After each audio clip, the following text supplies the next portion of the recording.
adanya temuan serta saran korektif yang diberikan oleh Ombudsman Sumatera Selatan terkait PPDBS SMA di Palembang jalur prestasi.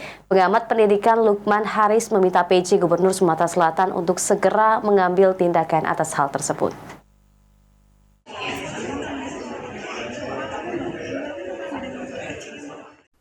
Setelah diberikannya saran korektif dari Ombudsman RI Perwakilan Sumatera Selatan kepada PJ Gubernur Sumatera Selatan dan pihak terlapor terkait dugaan adanya pelanggaran pada proses PPDB tingkat SMA negeri di Kota Palembang.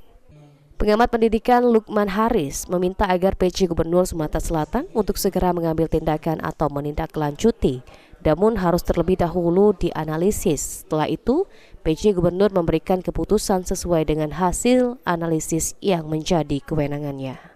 Selain itu, dalam peraturan PPDB sudah lengkap dijelaskan mengenai tahapan pelaksanaan, termasuk sanksi diberikan kepada pihak yang melanggar aturan. Ada anak-anak juga yang kami temukan, bahkan dia tidak mendaftar di sekolah itu, tetapi ternyata juga ikut lulus. Dan angkanya ini cukup signifikan. Ini terus kami perbarui datanya untuk validasi. Lebih kurang berjumlah 911 nama.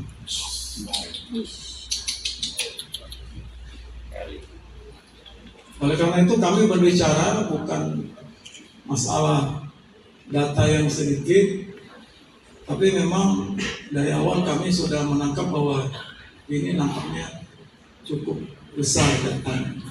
Nah, ada beberapa hal yang sudah kami